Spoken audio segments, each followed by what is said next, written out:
Section86.com. We're changing the world of podcasting one show at a time. 86 Productions. Take what you wanna take. Don't leave me here. Lasting leap years ever your fear of the one and only love. Hello and welcome to Off the Mark, the best podcast providing the most in-depth insight and analysis into the world of professional wrestling. On today's show, we have Aaron, Roger, and Doug to join Andrew as we discuss this month's view from the turnbuckle. So, the biggest news recently is that Matt Hardy had an issue, and what's going on with this, Aaron? Yeah, so Matt Hardy, unfortunately, has taken, one too many bumps have been added to his bump card, and so it looks like that he is going to be done. He has sent out a lot of cryptic tweets, and it looks like he is not going to be wrestling anymore. You kind of saw this coming. You didn't know how much longer he had to last. It was unfortunate. I wish he would have had a better last run in WWE. He kind of just fell to the wayside. They truly did break him. I don't think we're going to be getting version 2. I will say I miss Matt. He was fun, but with their style that they wrestled, I'm surprised that Jeff is still moving, and I'm not surprised Matt retired. They had a fantastic expedition for gold. I think that was one of the highlights of their career, but it's time. It is just truly time. I hope he slaps tornadoes on his way out. Yeah, and that was the nice part about it also when he did, they came back to at WrestleMania last year, and it was just something that I don't think we expected to happen. I mean, there's always the rumors, but I think it's the way to go out because he's done pretty much everything he wanted to when he came back. The nice part is that he's been doing stuff behind the scenes, and he said he's enjoying it. I'm very happy for him in that scenario as well.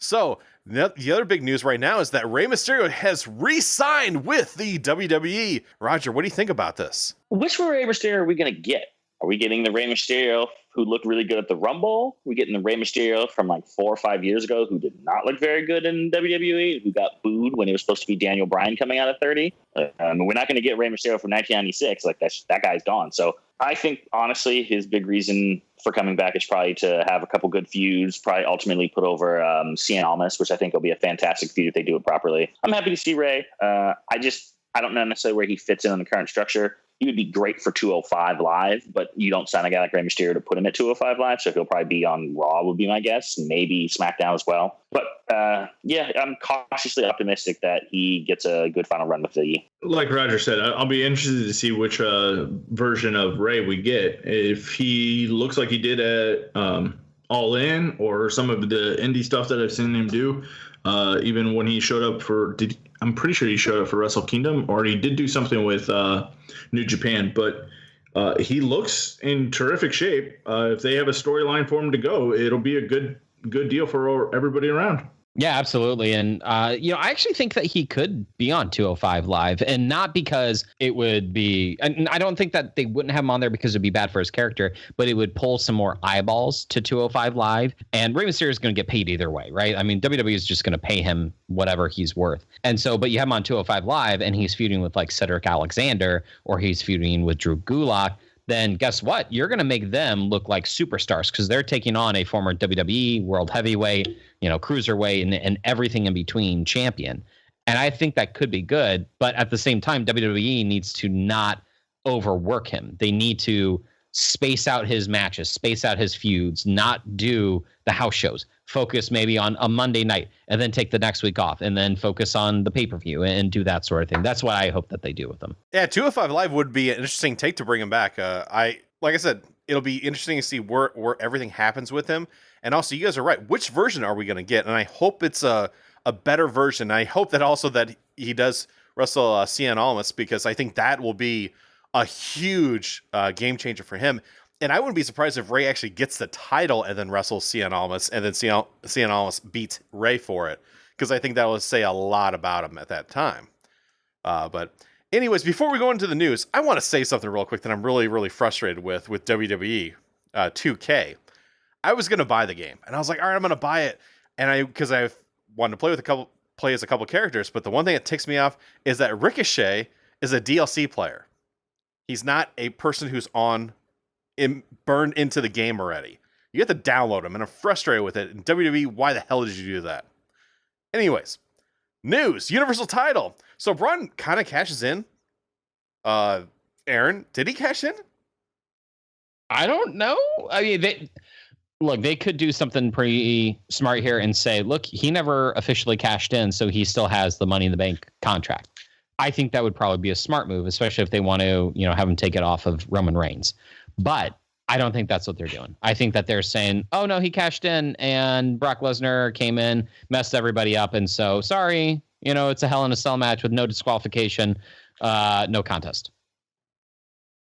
So basically, they had the Money in the Bank winner get it and then do nothing with it again. Baron Corbin? Yep. Look, watching the pay-per-view, first of all, my expectations were incredibly low. And not only did they meet that, but they didn't even meet my expectations, all right, let alone exceed it. It was well below it. I got to say, this is one of the worst pay-per-views I've seen all year, and that ending was terrible. The only reason we were happy to see Brock is just because he was gone for a little bit and it was a little unexpected. I know there were reports that he was there, but it was still a little like, oh, wow, Brock happens to be here. What is he going to do? Is he going to help Roman win? Is he going to help, Braun win? And I'd say, oh, no, he's just going to mess everybody up and then they're just going to call it. Like, how do you do that in this day and age? I just feel like that was a lackluster way to end an event, especially that's supposed to be in the cage. I don't understand that. I really don't. And I think that was a terrible booking decision. Don't you remember I said something about this last show but I don't think it was this match. I think it was with AJ and Samoa Joe, but they did it on this one. So that means they're like, oh, so you can go, make a draw in Hell in a Cell, which is ridiculous. They should have had one person win or lose. It should have been one or the other, but oh, well. I'm going to go ahead and forfeit my time on this and reserve it for our monthly topic. Yeah, I had low expectations, much like Aaron, and they somehow didn't meet even that low bar. I looked at this as two shows. The Raw side of things was trash. For the most part, I didn't care. The tag match was good. That was it. Seeing Brock was unexpected. And only in the WWE could you waste a Money in the Bank cash-in, which is a cash-in, much like when Cena cashed in on Punk. Big Show, I think, interfered, and he did not get his briefcase back. I don't expect Strowman to get his briefcase back either. And waste it on a Hell in a Cell match, no contest. Like, the WWE, for a company who's obsessed with creating moments, is obsessed with creating disappointment. They did this at SummerSlam, and they've done this at Hell in a Cell. The Raw side of things was terrible. The SmackDown side of things was pretty good. Brock Roman, we've seen it 100,000 times. They've somehow managed to neuter Braun by making him go heel, and now he's not nearly getting the awesome reactions he was getting maybe 4 months ago. Everything about this match outside of Brock Lesnar just showing that he's a beast was pretty pointless and pretty stupid. Rollins and Ziggler trying to kill themselves going off the cell was pointless and didn't add anything in the match, in my opinion. We've seen that spot 100,000 times. This was dumb. This was really dumb, in my opinion. And wow, what a terrible finish. This is one of the worst pay-per-views ever. I mean, we're talking December to Dismember, in my opinion. That's pretty bad. Wow. And I want to point something out too. This is just me personally. I don't know if anybody else feels this way. I hate the spot where they both bash each other's heads onto the steel cage, and then they wait a second and they both jump at the same time to hit the tables. I absolutely cannot stand that spot. And the reason why is because I said it like about Shane McMahon when Steve Blackman went up and hit him with the kendo stick and then he pushes off. Like, it was cool, but it's like it doesn't look realistic. Like, you want to make it look somewhat realistic. And Ambrose and Rollins, when they had their feud, they did a very similar spot. And I feel like it takes away from it because you're like, oh, I know exactly what's going to happen here. And it's going to be dumb. It's not like you hit it and then you just fall backwards. Or like Shawn Michaels when he was trying to win the Royal Rumble and he got pushed out and he's like trying to grab for the rope. Like that looked real. It made you feel like, oh crap, he wasn't able to catch on to it. And I hate that. I cannot stand that spot. And I feel like they need to do something different to make it look better. I think that if you had a different camera angle on those, it probably could have looked way better. And then just jumped real quick while they're, falling off midair. That's the only thing I could think of that would save it. But you're right. There's if you guys remember, what was that pay-per-view? the St. Valentine's Day Massacre, I want to say it was the first time Austin and Vince faced off. They did that spot as well as it's going to be done, which was, it wasn't two people just jumping off. It was Austin beating the life out of Vince, and eventually he grabs him, smashes his head against the cage, and Vince flies off. That's the only way, in my opinion, that spot is done well. Other than that, it just looks stupid and hokey and false. And again, if you're going to kill yourself for a spot, it should have some context. This was just a pointless spot.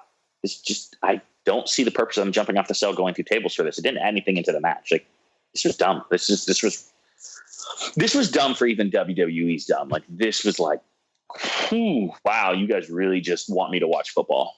This was, in my opinion, it was like WCW in the Vince Russo era. Like that's what it kind of reminded to me, where they just were doing a spot just to kind of do it. And then it was okay, but what about tomorrow night? And then it's well, that doesn't matter. It'll be cool tonight. And it's like, yes, but what are we leading to, And I think that when you're, especially if you are booking this out, somebody is sitting there saying, okay, well, we're going to have, McIntyre and Ziggler come down. And then obviously you're going to have Ambrose come and Rollins come in for the save. I get that. I totally get that. And it was expected. But then you have Lesnar come out too. Why do you have to have both? Like, why do you have to have those multi run-ins? You just have one or the other. You have Lesnar come out towards the end, and then it's a shock. It's a surprise. When you're doing multiples, it takes away, I think. I think that it takes away from some of the impact. Was I surprised of Lesnar regardless? Yes, I was. But I feel like it just was unnecessary. That's my opinion on that. One last question on the Lesnar thing. Does anybody else find it weird that his music played? Like, I just don't see the purpose for that. Well, so when Ziggler and McIntyre came out, there was no music. When Rollins and Ambrose come out, there was no music. It wasn't like a Raw thing where they play the music, crowd goes hyped. Okay, so we have interference. But for some reason, Brock Lesnar, who is not the champion, who is not even the number one contender, just gets his music queued up. Like, it just, again, if it's supposed to be a shock and a surprise, shouldn't Brock come through the crowd and just beat the crap out of the other four guys before kicking the door down to the... Like, if you really wanted this to seem like a big surprise and out of nowhere type thing, he shouldn't have had music. Like, this was not a babyface comeback. This was a guy coming in to do damage. So why did his music kick off? I was going to say, when you pay a man that much money, you want everybody in the crowd to know that he's there. I can see that. Yeah. Yeah. Though I feel like Brock Lesnar, you very quickly know he's there. Like, he's not a man where you're unaware of his presence after about 5 seconds. He just walks out and is like, no music? Because the thing is also, I think that it brought attention, the crowd then all of a sudden looked, and then you heard when you hear the music. Because also, what if it was, it was basically, I guess it wouldn't be the Shield, but let's say it was someone to help either the Shield or Roman or Braun out at the time. Maybe that would have been a thing, or if they had like a little person come out as Brock Lesnar to make fun of him. That's the only thing I can think of, and I'm grasping for straws at this point. But anyways, the whole point, when it's all said and done, they're now gonna have a 3-way at Crown Jewels in Saudi Arabia. Yeah, so that's gonna happen, I guess. Aaron, is this gonna make you want to watch it now? No, but I will say one of the things, and I like it when WWE does this, when other wrestling companies do this. You have multiple events coming up, right? Because they have the Super Showdown, and then they have Crown Jewels, and obviously Evolution is in there too. And so they're focused right now. They're saying, look, this match is not, we're not going to have a match prior at Super Showdown. There will be a match that Roman Reigns will be in, but it's not going to be a WWE or Universal title match. Instead, they're saying a month and a half away, that's when we're going to actually have the next title defense. I actually like that. I think that that's good. The 3-way, you know what? Like, I don't know. I take a look at this. I think about what happened at the last Saudi show. Nothing happened. There were, to my recollection, there were no title changes. The only thing big that happened that I can remember is Braun won the Greatest Royal Rumble and got a title for it that he never defended, and Titus O'Neil tripping and falling. Those are the two things I remember. Oh, and I'm sorry, and a break partway through so they could go pray. And which kind of threw things off. It was like, oh, yeah, we're going to go dark for a moment. We're going to talk about some things that happened in the first hour, and we're going to talk about things that are going to happen in a moment. And that was it. Like, it was weird, I don't know if anything big's going to happen. I feel like this is going to be a glorified house show. I feel like, which is kind of cool to be able to watch a house show, but I don't feel like anything huge is going to happen here. Did you notice, and this was not, I did not notice this, it was pointed out to me, but they did not say that Roman Reigns was going to be the champion defending at the Saudi event. They just said those three are going to be fighting for the title. That could be their way of throwing it off, though, too. Right. But, yeah, you never know. But he does make a point, though. Normally, you say, the champion will be defending here against X and X. So the fact that they said it's a three-way match, maybe they're setting up where Braun cashes in? Like, maybe they do give him the briefcase back? Do it at Super Showdown? Yeah, why not? I'd be down for that. Well, Braun could intimidate Corbin or say something to Corbin, say, I'll wrestle you, and if I beat you, then I get my briefcase Take back my case. Yeah. Get these case, or whatever. So get these hands. All right. Monster in the Bank is what it was, remember? Oh, He's going to cash in his greatest Royal Rumble title shot. I feel like we're forgetting this. That's true. He brings out his... Because he got a trophy or a belt. No, he got a belt. He got a belt. So he and a trophy. We got both. Yeah, he could say, I don't want this belt from this crappy country, and then throw it on the ground. Yeah, that's not going to happen. Not going to I'm happen. just saying it could. Will not happen. No. But if it does... What if he WWE cashes is in not that Titus dumb. O'Neil? he catches He just brings down a trophy, and it's Titus O'Neil bronze slipping into the Royal Rumble ring, and then he cashes that in for a title shot. You know they're going to try and recreate that. You know that. Oh, yeah, of course. Is there another big Rumble? Not that I'm aware of. They'll probably add it just for Titus O'Neil. It's a one-man rumble, and it's Titus O'Neil just running down a ramp. Oh, man. I'm not gonna lie, I'd watch that to see what it was about. So, yeah, they got me. Like I would tune in. I'm like, I gotta see this. This is stupid, but I'm gonna find out what it is. They got to put it on last just so everybody watches. Oh yeah, that would be the main event for me. Yeah, but unlike in America, people will boo Roman Reigns. They'll see someone big, they're like, yay! But anyway, so next we had Braun and company. They took on the Shield. Ziggler and McIntyre. That's at Down Under. That's when they're going to face. Is Braun and Ziggler and McIntyre will face the Shield. Mm-hmm. Mm-hmm. Yeah, and so, but Ziggler and McIntyre, they won the Raw tag team titles, and then at Hell in a Cell, they defended against Ambrose and Rollins. They retained it, of course, but we're going to have the 6-man tag at Down Under, like Doug had suggested. Andy, in terms of pairing Braun up with these two, do you feel like it was just kind of thrown together? Do you feel like there was a plan in place? What are your thoughts on it? Yeah, it was definitely thrown together. They're like, well, we want to have these guys wrestle, but we don't want them to be completely worn out, so we'll just have them in a tag match. That's what really happened here. There's no other way to explain it. No, I agree. This was completely thrown together. It's just one of those out of convenience in the fact of who is feuding with who. So let's put all the heels together versus all the faces. I feel like this was definitely last minute because the more logical play, in my opinion, would have been to have Kevin Owens join Braun Strowman. Kevin Owens was trying to be his friend the entire time and get him to stop bullying him. At some point, Braun should have been like, all right, let's team up. And Kevin Owens, not he likes any of the Shield. And then, I mean, Semi's not healthy, but Braun, KO, and whoever would have been much more interesting to me than watching Rollins versus Ziggler part 17 or whatever we're on at this point.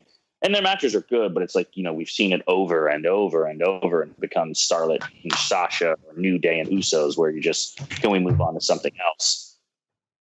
Yeah, I mean, Braun and Roman is at the point where I don't care anymore. I've seen them fight so many times. It's, until Roman turns heel and the dynamic is very different, it's not that interesting. Yeah, well, I mean, whatever. This was typical e-booking, right? Okay, we're just going to do it, and let's push it for the next 4 months. Yeah, there's not much more to say about that. The only thing that I have a problem with is I think that it's because of what they're doing with Roman and Braun. I think it's actually not doing anything for Roman, and I think it's hurting Braun because of how it's being booked, but whatever. So, speaking of bad booking, WWE title, AJ Styles retains over, Samoa Joe, and basically something that we saw once before with Undertaker and It was Undertaker and Lesnar, right? Mm-hmm. Yeah. So we saw that. They did the same spot pretty much, or not the same spot, but very similar. And yeah, so that happened. Yeah. So, but it was actually a good match. Roger, what were your thoughts on it? I loved the match. I thought it was a fantastic match. I thought it told a really good story of Samoa Joe just being a bully and AJ really showing a great amount of fight. I disagree with you. I loved the spot. This didn't remind me so much of Brock Taker because that had some very stupid interference, if I recall. There was some sort of low blow involved, and he made him tap out, but the referee was out of position, and it was, and then Brock like passes out. This was very much reminiscent, I guess, to me of like Brett and Austin in the sense that like AJ caught him, but he lost because he very clearly taps out. Like it is not the screwy finish as bad as some of the other ones because when you see the replay, it is 100% without a shadow of doubt that AJ Styles tapped. He tapped out before the third count. Joe should has a valid point, and to me, heels are always best when they have a valid complaint. It's not something in his head. He's not making it up. He's not crying. He legitimately should be the WWE champion. A rematch has to happen. It's logical. It makes sense. The match was fantastic. I think it was probably the best match of the night. I have no problem with this. The SmackDown side of things delivered. It's a coherent story that's logical, that makes sense to go forward. Did I want Joe to win? Absolutely. I will say I feel like the crowd cheered a lot harder when Joe picked up the title and said, I'm the champion, and did when AJ picked up the title. That might be a little bit concerning. But other than that, not bad. To me, it definitely reminded me, though, of Brock Lesnar, Undertaker. But the other part of it, too, is, and maybe this is just because we are those kind of people that watch all of NXT, we watch everything else. The roll up over so she gets pinned, didn't that just happen in NXT not too long ago? So it really feels redundant. They keep doing different finishes. I understand you want to try to separate it a little bit, but this was, I don't know. I absolutely loved Joe's reaction though afterwards. I thought that was marvelous. The way he played it off like he won. I looked at him, I was like, you're an idiot. And then all of a sudden when they finally did show that he tapped out, I mean, I guess that's one of the things that I would have changed is I think the crowd should have known that AJ tapped out first. It should have been on that angle the whole time because you had no idea, and it kind of ruined Samoa Joe's reaction afterwards because nobody understood why he was reacting that way or even thinking that he won. Everybody saw the 1, 2, 3, and no one saw anything else about the tap, and it kind of ruined it for me. So I would agree that this is probably the best match of the night. And, this is the second match. And I was sitting there thinking, I'm going to like it, but they're going to have more. And that's the thing that was kind of hanging over my head. I read something online that said that one of the things that makes New Japan great is that after matches, they don't have a follow-up match, So like if it's for the title, you don't immediately get a rematch. And similarly for this, right? Like, all right, so Samoa Joe won by DQ the first match. So, theoretically, you can do a second one. And in the build-up to that second one, if there was this is it. There is no rematches. This is the final match we are doing, no matter what happens. And they do that, and they have the screwy finish, and AJ still retains.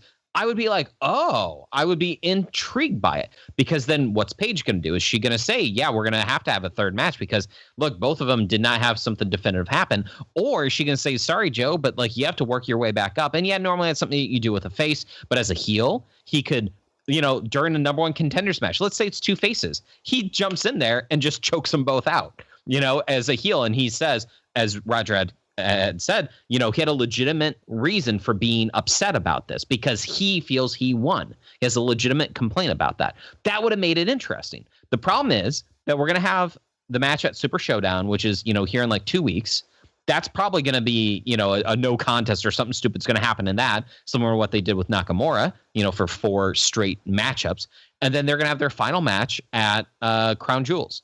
And so I don't have any faith in WWE to tell a story very well. I feel like the same writer is writing this, and they literally just took an eraser and erased Nakamura and just write Joe instead. I think that's what they did for this.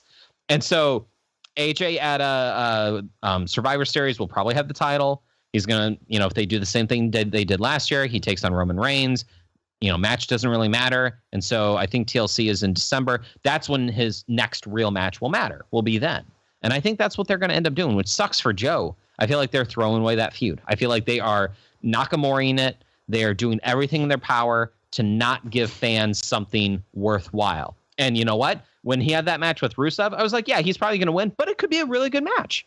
And similar to this, if they said, hey, guess what? He's going to take on The Miz at Super Showdown, I'd say that could be a good match. And I could even see Miz winning. Probably won't, but I could see it. And if they did stuff like that, they kept doing that, I would be intrigued. But when you have him face the same person for 4 matches in a row, I get tired of it.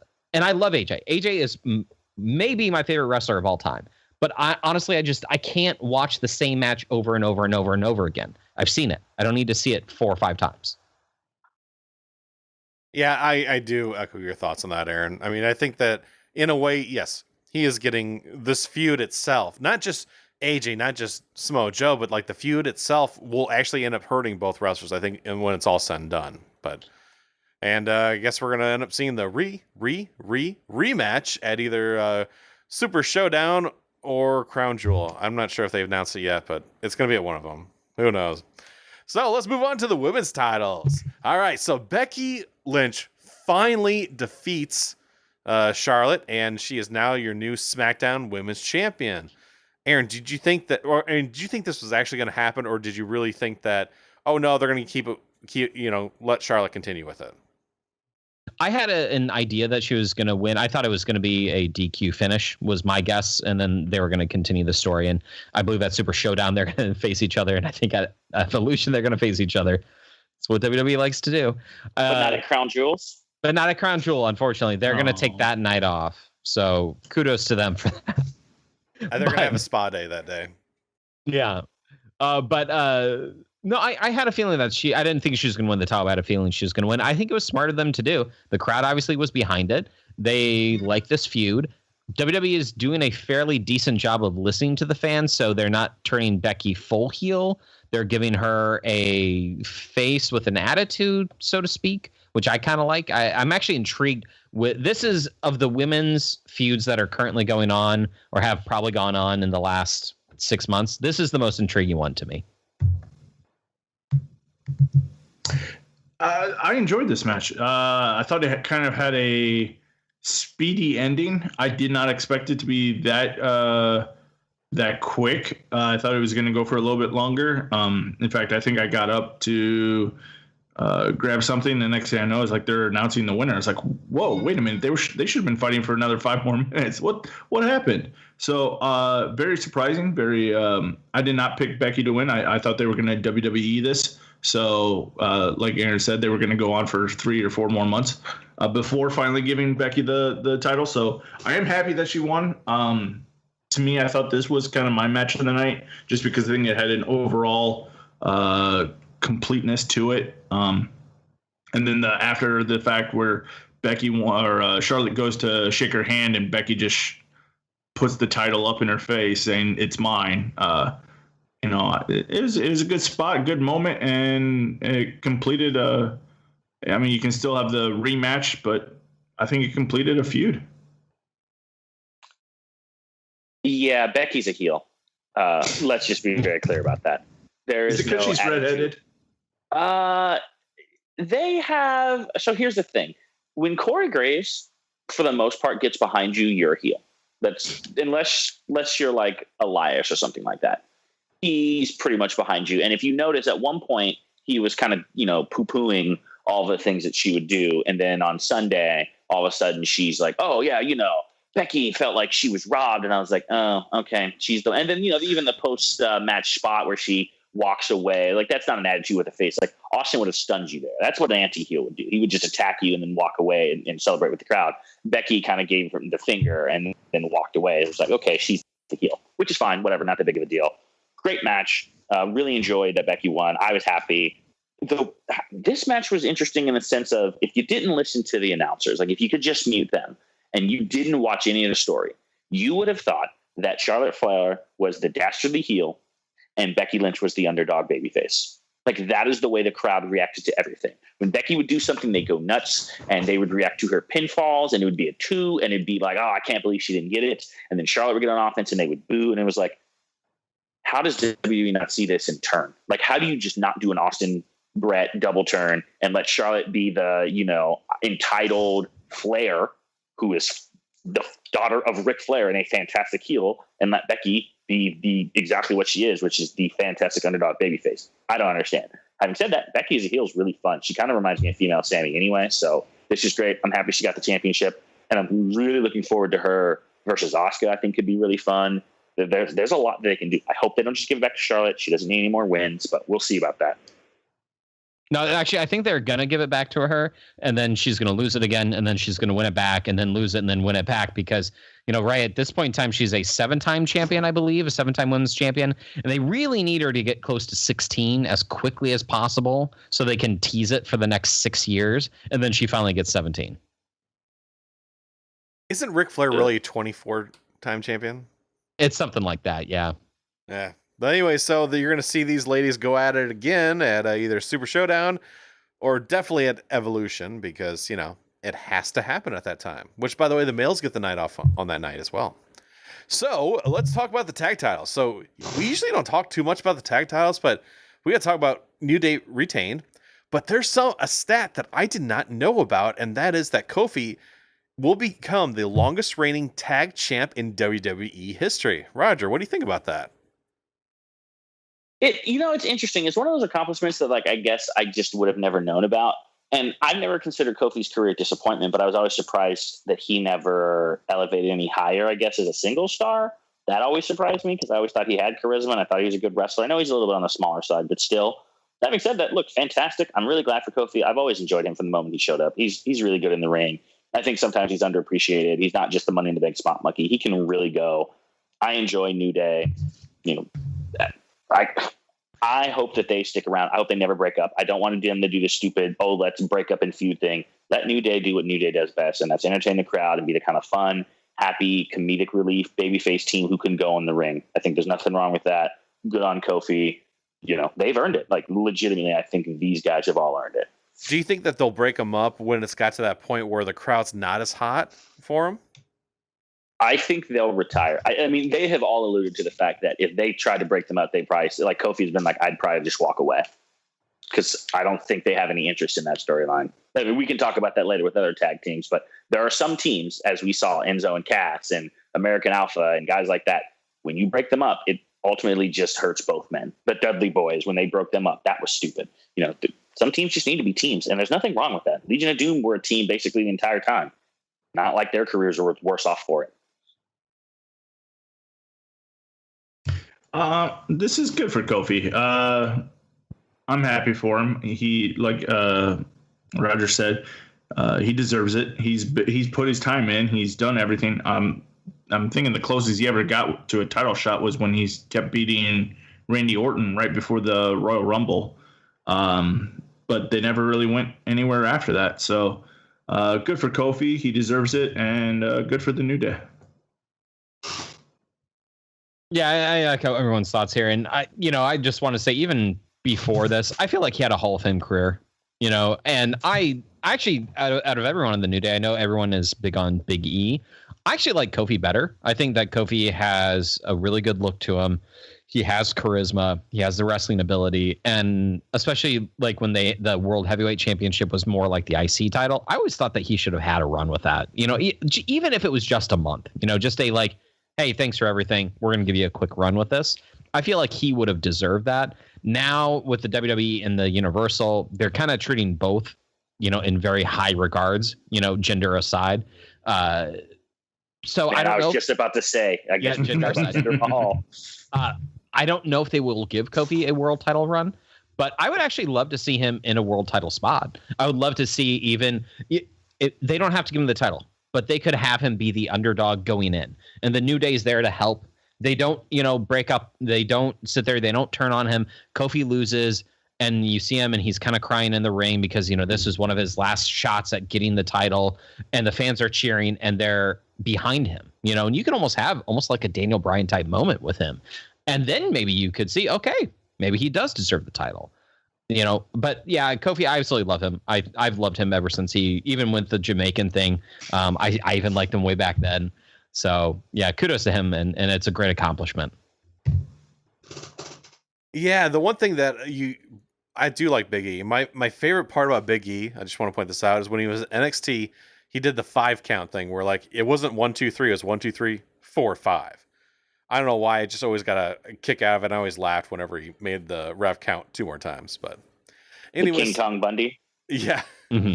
So let's talk about some other titles. IC title is not on a pay-per-view again. So and Rollins has it, but they had to put him in a tag match, which I thought was a little weird. And of course, the US title wasn't even on, and it's Shinsuke Nakamura as your champion. And I was surprised by that because what the heck's going on? But Aaron, did you think that that both of them were done on purpose because they didn't want to have a 5-hour long pay-per-view this time? So on paper, if you look at Hell in a Cell, some of it makes sense. Like I will say, I don't like having 2 women's title matches on there. I don't like having 2 tag team title matches, 2 world title matches, 2 mid-card title matches. I feel then you take away from having the blood feud that's in there, right? Like Gargano versus Ciampa, when they were going at it, they didn't even have a title, right? To start off with, it was just them 2. And it was the main event because it was such a big match. And similarly, I feel like the tag titles, like New Day, which they're a draw, right? And so they deserve to have a place potentially on the card. But then you have, Rollins, who is the IC champion. Yes, they do have him in the tag title match, which is totally fine. So you're not having the IC title match there. But then why isn't Nakamura? Why doesn't he have a match on there in some capacity? Even if it's a like open challenge, if they're going to do something with him to, have him defend the title, make the title a little prestigious. I think that's what you should do. I had said this previously at like WrestleMania. They should do something at Survivor Series or Royal Rumble where they have matches and the winner, they get to defend the title at WrestleMania, like that's on the main card, things like that. So that way you have the world title, you have a tag, you have a mid, and you have a women's, and it's going to be one from each brand. Like it's not going to be 8 different matches. Instead, it's going to be 4, and then the rest are going to be filled with the part-timers and then the blood feuds. And that's what I think they should do, and I think that would help out personally. I have no problem with the titles not being on there, but I really think this is more of a let's bury Nakamura. They haven't really done much with him anyway. I understand that you put Hardy in the Hell in a Cell because he wanted to be in a Hell in a Cell match, but why not have Hardy versus Nakamura in Hell in a Cell so that Randy couldn't get his hands on Jeff Hardy or something along those lines? But it just seems weird. And then I love Rollins, but when does it become too much? Unless you're going to do something like Lance Storm, where you give him every single title on his way up. But do you need to push the people that are already getting a push to go for title from title to title?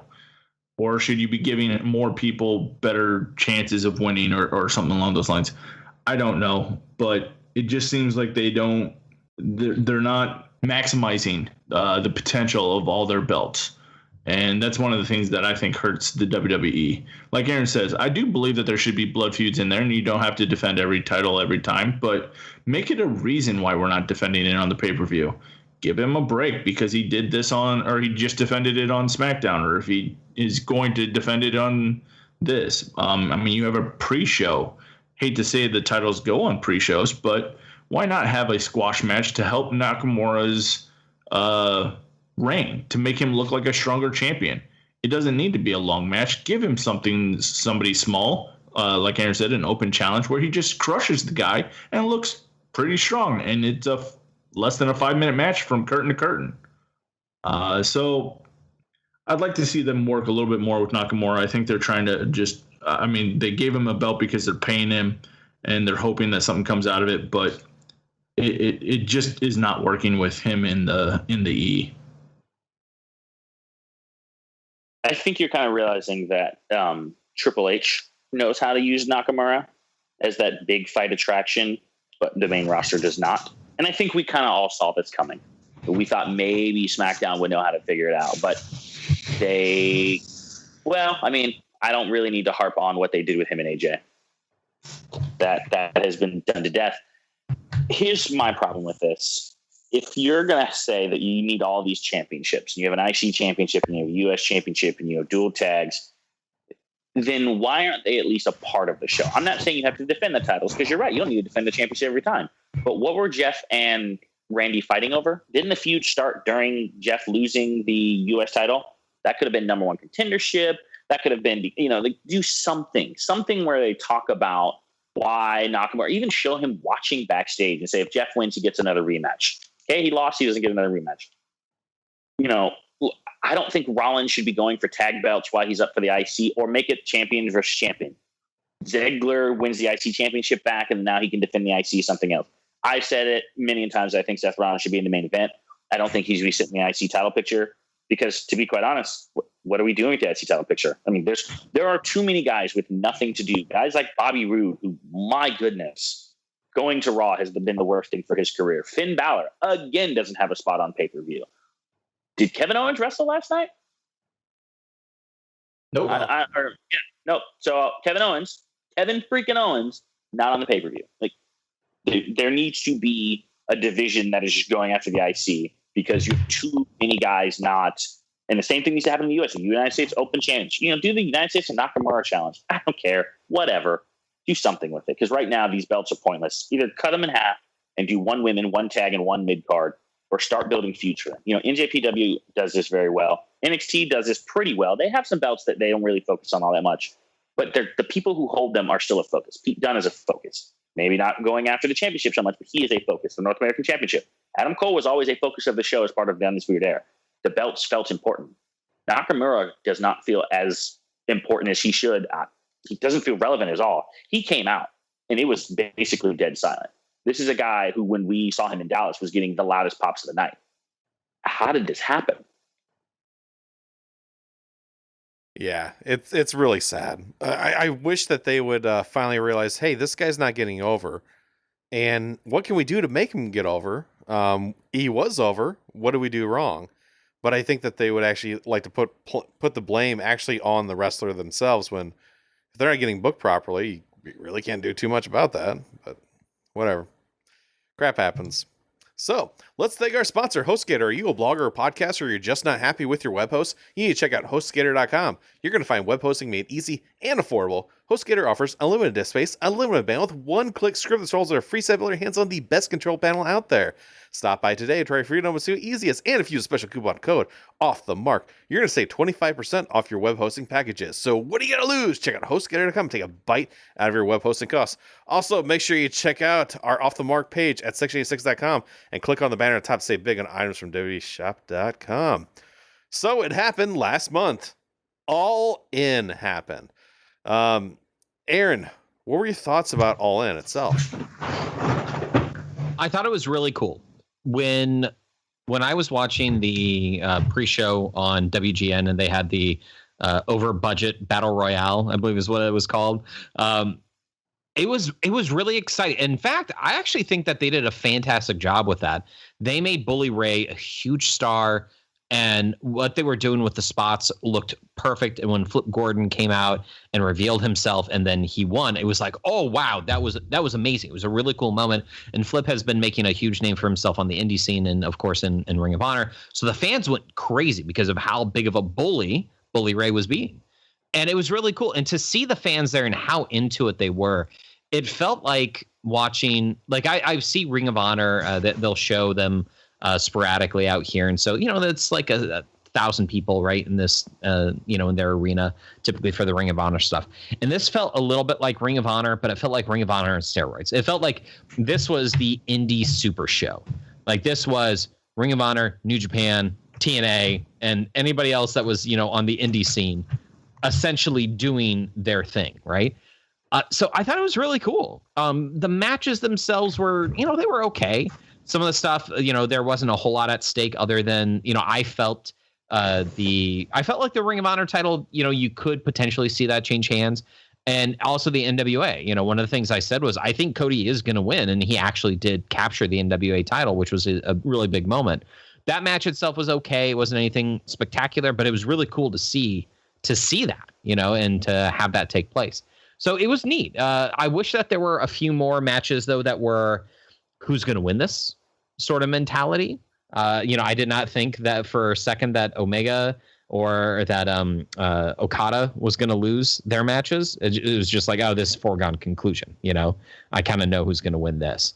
But other than that, I thought that is a big success. And if they do it again in Chicago this next year, knowing that it sold out in under 30 minutes, I'm going to be on immediately to try to buy tickets right away. But do you think it was because there's potential CM Punk actually showing up? That's why it sold out so fast? I don't think so. I think that CM Punk, if anybody bought a ticket with the idea that, oh, maybe I can see CM Punk here, I think they don't know what they're doing. That's a waste of their own money. I think the vast majority of people bought the tickets to see the wrestling. There were some, that were selling on scalper sites, but not that many. The vast majority of the people, I don't think anybody expected this to sell out in 30 minutes. So I don't think people were going on there to buy tickets with the idea, oh, I'm going to sell this and turn a profit. I think that they're like, I can't wait to see this. And then it's like, oh, wow. I guess I wasn't the only one that felt that way. Everyone else did too. So I hope that they redo it. I hope that it's the same capacity too. I hope that they don't think, oh, we can go even bigger, because I think that'd be a mistake. I think when you keep it that close knit, I think that it makes it a better environment. I feel like, you think about NXT, right? Which only has, a few hundred people in that arena. It makes it feel better and more special. And I think if they do the same thing again next year, and yeah, it's like 15,000 people or whatever. But, if you do it again, I think that'll be even better. All in for me was a overall fantastic show. WWE needs to learn from this, because most of these storylines that were behind the scenes for these matches and how they set up, like Flip Gordon, if you didn't really follow the independent scene or anything like that, the reason it became a big story was because on Being the Elite, Cody even said he's not going to be on my show. He flat out will not be on my show. So when he comes out as another masked luchador and gets bombed into the announcer's table, I believe, by Bully Ray right away. Great storyline, the whole show. And then all of a sudden he goes and he wins, takes off the mask, shows that it's Flip Gordon. Big surprise. Then he faces Jay Lethal. They have a great match. Jay Lethal, wins. And then here comes Bully Ray again. And again, telling another story continuing the story. Yeah, I agree with Aaron in the aspect of he didn't think Okada or Omega were going to lose. But if you really watch the match, and I thought that was one of the best matches I've seen this year. I'm not going to put it necessarily in my top 5, but definitely top 10. Okada versus Skrull. There were several points in that match where I thought maybe Skrull was going to pull it out. There were a lot of spots in there that I absolutely loved that Skrull did. He pulled out his umbrella that said "All In." I love that spot. Even going with the Chicago Street Fight, Joey Janela versus Hangman Page, another storyline that was built through social media and the Being the Elite. I can't believe this is what we're going to be saying, but they had the penis druids coming down at the very end, and brought back Joey Ryan. He's risen. He's risen. Yes, that's right. Joey Ryan was risen. Those were all fun little spots. It completed the show. Not every match was a serious match. Not every match needed to have this, big match feel. But the finish of that Hangman Page. Oh my. I can't watch that finish again. The move that he does, I can't remember what it's called, but doing it off the top of the ladder onto a table. And this is a move that WWE probably wouldn't even let their wrestlers do flat out, not on just on a regular mat. It was amazing. You got your star appeal with Stephen Amell versus Christopher Daniels, which I thought was a better match than I expected. And again, logically, Christopher Daniels won. But all of these matches, I could say, I enjoyed some aspect of it. you had, was it Tessa Blanchard? She's the one. No, Chelsea Green is dating Zack Ryder, right? Mhm. And she does the woo woo woo, which I also found funny because Emma was doing the announcing on that match and is a former Zack Ryder. I did not. So, wow. That was a good connection that I totally missed. Yes. There were a lot of them. I mean, this event was made for, I guess, your wrestling fans or indie fans, or there were so many Easter eggs in this whole event that, I mean, I was kind of shocked. It was like, why is Kenny Omega fighting Pentagon? But it made sense when you got down to the very, very end, and all of a sudden the lights go out, the lights come back on, Pentagon gets up, and lo and behold, it's Chris Jericho. Chris Jericho makes an appearance. This show had everything. And it set up feuds for the Chris Jericho cruise, which, if they want to send us tickets, I'd love to go. Andy, get on that. Yeah. Copy that. I want my media pass on that one. This was an overall, like, the probably very easily going to be my I think what do we call it, the video of the year or the show of the year. Show of the year. This could very easily be that, and it's going to be hard to beat this. This is an overall show, was very, very entertaining. It was 4 hours, or actually 3 hours and 57 seconds. They went up right to the very last minute. That was the only thing I think was the shame, that the last match, the Golden Elite versus the Rey Mysterio, Phoenix and Bandito, they had to get it done within like 6 or 7 minutes because Okada and Okada and Scroll went 16 minutes long. So it was a short match, but wow, they packed a lot into that 6 minutes that they wrestled and put on what Metzler gave them 4.5 stars, even for the shortness of the match. So you can only imagine what they would do if they had a full match time frame to do it in. So great moments for Cody Rhodes winning the NWA Championship, the title his dad made famous, I would say, and Ric Flair. And overall good moments. They had a lot of stars. DDP was there. They had a lot of other stars. Randy Savage's brother, Poffo.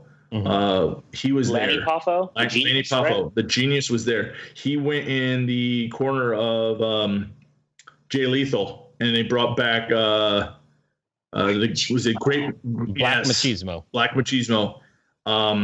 In some great moments. I mean, even though this was a good match on its own, they still had the comedy and the like I said, a lot of Easter eggs in this whole event. Enjoyed it thoroughly. I mean, I am sad that this is only maybe possibly one time a year or one time ever. This is something I would love to see more of and appreciate more of. Because this is kind of an all-star of wrestling. You had a couple former WWE stars in there. You have top Ring of Honor people. You have top New Japan wrestlers. And just wrestling. I mean, this was an event for wrestling fans because each match was great in its own right. And I can't wait. And hopefully they'll do it again. And hopefully they'll do it again in Chicago so that next time, like Aaron said, I was very mad because I got on an hour after they went on sale and was very sad that they were sold out. So I will be looking forward to that wherever it is next year. I might even try to go to that event. I agree with Doug. No, but I don't have as much to say because I feel like Doug already covered every point that I could have made. The only thing I'd like to say is that Joey Ryan thing had me laughing harder than probably anything I've seen. I don't think I've laughed that hard since Ric Flair talked about why Charlotte Flair was better because of his genetic superiority. Like, it was that kind of like, I mean, Joey rising up from the ground got me excited. Let's just say that. Like, it was absolutely fantastic. It was stupid in a good way. Like, how it's kind of like the Fashion Police, right? They're stupid but it's funny. It's not stupid for the sake of being stupid. It's just, I get it's not everyone's cup of tea, and I totally respect that. To me, yes, my humor sometimes is a little bit juvenile, but I think that was funny. I think that was well done. The show itself was good. Some of the matches were predictable. That's wrestling. Like, I don't think you always need to have an unpredictable back and forth. I don't know about it. I don't really care if, I know Omega's going to win. Fine match. I don't really care that I knew Okada was going to win. Fine match. I thought Cody winning the NWA title was a really special, fun moment, obviously because of the history with Dusty and Flair and all those kind of things. I will say this. The one thing I disagree with Doug is I don't think you can do this more than once a year. This is definitely one of those things if you don't want too much of a good thing. This is great. This is fantastic. I really enjoyed it. I think they should do it probably next year, but I will say this. I remember, 13 years ago, they did ECW One Night Stand. It was really cool to see ECW One Night Stand the first time. Fantastic. It was nice to see all those guys. It was done with better production values. I'm like, this is really cool. And then the rest of them never lived up to the hype. And I feel like All In was really good and it was really awesome. But if you start doing this every year and you try to live up to it, I think this is one of those things that was great for this moment. It was fantastic. They were to get those 10,000 fans. I don't know if you can do this every year. And we'll see. I'm fine with them trying, but I think this is one of those ones where, it was cool to see all the promotions come together. And to be honest, if Impact had any sort of brains, they need to jump in on this.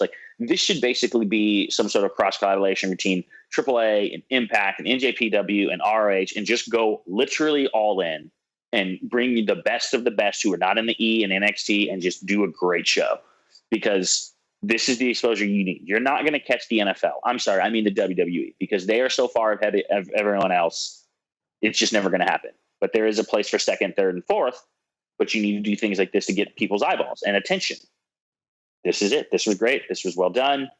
I echoed pretty much every other thing that Doug said. So I'm very glad, because if NXT didn't exist, I don't think there would have been anything else worth watching except for All In. I do echo all your guys' thoughts too. One of my favorite things that happened as well is that they had the stuff on Thursday night, and I thought that's the Thursday night thing where it was the Monday Night War debate with Bischoff and Pritchard. I thought was awesome, and I thought the Botchamania thing with Matthew, I thought that was awesome as well. I didn't care for the other stuff that happened, but those two were probably the funniest things I saw. Did you guys look at it all? I've not been able to watch it yet. Unfortunately, life gets a little bit too busy sometimes, but it was something I would love to view. Yeah, no, some of it was good. The Botchamania thing, I actually felt like could have been better. Matthew, he puts on a really good stuff, and I feel like he wasn't able to show as much that we typically see. There wasn't as many funny points, into it. So. But it was okay. It was fun. Yeah, no, I mean, I didn't see it either, but it's one of those things I'll probably eventually go back and watch. You guys will. There's a couple really good jokes you guys will love, and I was trying not to ruin any for Aaron, so I was just talking about. I'm like, dude, you got to watch this. But yeah, it was also really good. But with All In, I think it's good. They need to do it, I think, one more time. I would almost say try and get either United Center or Allstate Arena, because I think you still can sell that out, especially because you had everything going on in the area. So you could have people go here and here. And it looked like there's a lot of people there, and there's a lot of true wrestling fans. They were there to see wrestling, and they understand that, yeah, maybe we, the outcomes are predetermined, but we want to see a great match and things that we haven't seen before. And I think this is one of those times that they have. So, anything else you want to say about All In, Roger? This was fun. This reminded me of a world where it was WWE, WCW, and ECW, where there was just more than just a corporate monolith, and it seemed like there's still a passion for wrestling outside of the very sterilized environment of Stanford. So, great job. Kudos to was it Cody and the Elite for basically funding this show. I think they got some partnership, but where they sell, it's the first event in 20 years that they said that has been a non-WWE event that's gotten 10,000 plus people. Job well done. The fact that they were able to do what Impact was never able to do tells you everything you need to know about Impact and TNA and how poorly that company was run into the ground, because Cody Rhodes and the Elite did this in 1 year's time. and TNA couldn't do this over a decade? Seriously?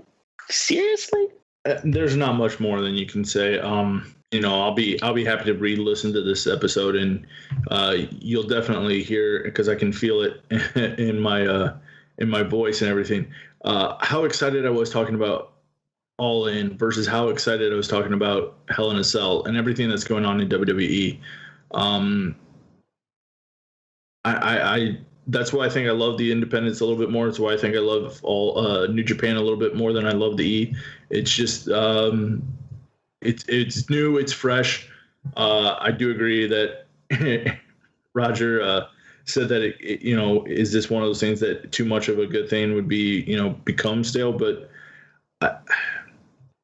I hope not. I hope that this is something they can do every year, whether it be like the All-Star, like I said before, All-Star of independent wrestling or All-Star of not WWE wrestling. But there's not much more I can say, because I said a lot of things in that short amount of time. I think it's kind of funny when to echo your point a little bit more. We were doing ups and downs, and the downs were at the very beginning of the show. It was about WWE, and the ups have been about All In. Which kind of goes to show. And I feel like we're entering a little bit of a dark time in wrestling right now. Unfortunately, with October is not going to be really great for pay-per-views, not going to be good for matches. November, until Survivor Series might be okay. We'll see. But everything else, I think, up until Survivor Series is just going to be crap. Actually, that was a good point, Aaron. Low than high. And one thing, All In was great. I don't have any complaints. I like especially the shows they had on the first night, on Thursday night, if I'm correct. I thought those were all great. Just something, the extra shows, definitely check them out, especially the two we talked about, Botchamania and then Monday Night War, just because I learned some things that I had no idea about. So I was like, ooh, interesting. Different take on certain things. Good old Lex Luger. So anyway, so that's all the time we have for this month's show. If you're into the Twitter, you follow the show at Off the Mark 86. I want to thank 86 Productions for hosting and editing the podcast. And I want to thank all of our listeners for taking the time to download and listen to the show. And for Roger Cave, Doug Hahn, and Aaron Hughes, I'm Andrew Hughes. And until next time, we'll see you in the ring.